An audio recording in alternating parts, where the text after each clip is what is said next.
Hey, Transtastic. Ugh, I don't think I could have picked worse lighting for this video. That's a little better. Look very crowded in here. So, this week's topic is how to snowman. I got all excited because last night it was supposed to blizzard here, and as it turns out, it just rained. Although, during the night, it was snowing a lot. So I got all excited because I was like, yay, tomorrow I can actually make a snowman for my video. No. There's no, there's no snow. So instead, I'm going to talk about making snow things as a child and then talk about Christmas because everyone's favorite topic is Christmas, obviously. So as a kid, I have one memory of building a snowman. I built it with my mom. We pretty much went all out. We built the thing and we put eyes on it and a scarf and a hat and shit like that. So I remember it being pretty good. It was a pretty fancy ass snowman. So that's my one snowman building memory. I was more of a snow fort child. I used to hollow out like tunnels in the snow. When our plow guy came to plow our driveway, he used to push it all into this big pile at the end. So when I would go play in the snow, I would go out there and kind of make tunnels in the snow and try to make little passageways and stuff. Although it was always better in theory because, it sounds so cool. But then I was really bad at making it, and then even if I did succeed in making a tunnel, usually my parents would let me go in it because, it would just probably collapse. So that was much better in theory than it was in actuality. I remember I liked eating snow as a child also. I don't know what that was about. I kind of thought that it quenched my thirst a little bit, so I don't know. What else? One time for Christmas, I got this snow dyeing kit, and it's basically just food coloring, and you mix it with water, and you put it in different bottles. But I thought it was pretty cool. You could go outside with it and write messages in the snow. So I had fun with that. Moving on to Christmas, yay! Holidays are a tough time in general for me, and I feel like for most people, or at least some people. But being trans made it about 10 times worse. Seeing my birth name written on presents was not good.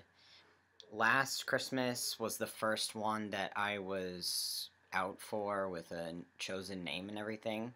I was really nervous that my presents wouldn't have the right name on it, or it would have another name. For my birthday last year, which was in July, my parents wrote my middle name, my birth middle name, because I changed my middle name too.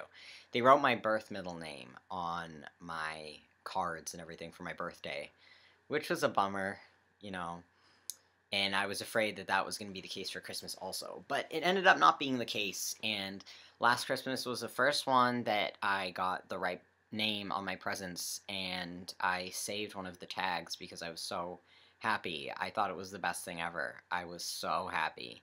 And once that happens, it's great. And it just made me feel really awesome.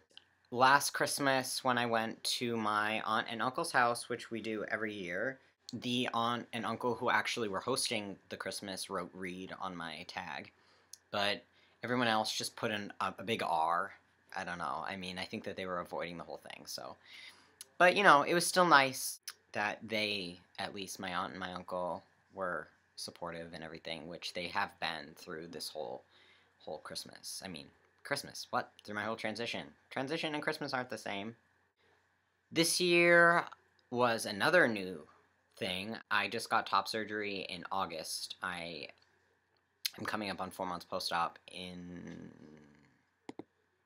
tomorrow, yay! So this Christmas was the first one that I got to go downstairs in my pajamas, just wearing like a t-shirt, and not a binder, not a baggy sweatshirt, because I was always really self-conscious about that. We always have the heat up in my house, and usually it's hot, and on Christmas I would always put on the baggiest sweatshirt I had, and I would go down in that, and I would be hot and uncomfortable, and self-conscious, but I had to keep it on because I didn't want to wake up and put a binder on. Yeah, so this was the first Christmas that I got to go downstairs not wearing a binder and just feeling free.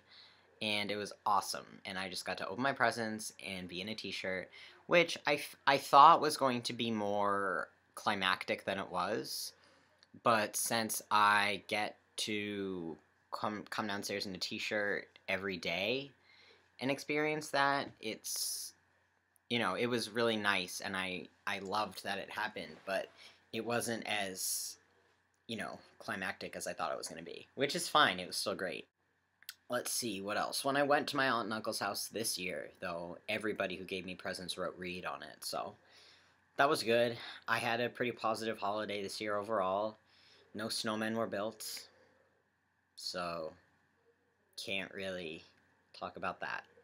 Another thing is spending the holidays with someone who you're dating or friends or whatever when you're trans. That can be pretty difficult depending on who knows. I went to my girlfriend's family house, well, her house, this Christmas, and I met her grandmother and her aunt and uncle and her cousins, and I already know her mom and her stepdad and everything.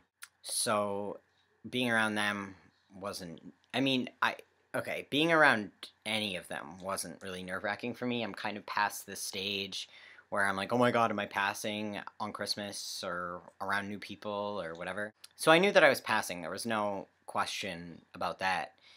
It was more just who knows and who doesn't. Her mom knows and her stepdad knows.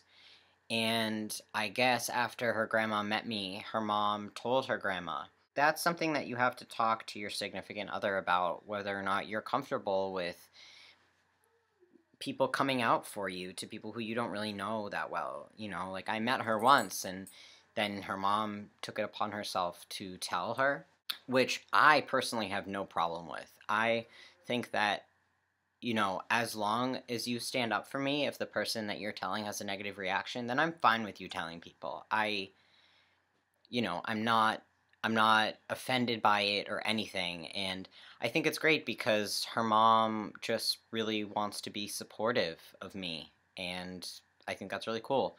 So, that's also something that can be nerve-wracking, spending holidays with a significant other in their family or a friend or, whatever, especially if they don't know you're trans. So, something to think about, I guess. That's about it for me today, so stay tuned for next week. It's going to be a blast. It always is, though. I know you guys love this channel. I know every viewer loves this channel. Alright, see you next Thursday.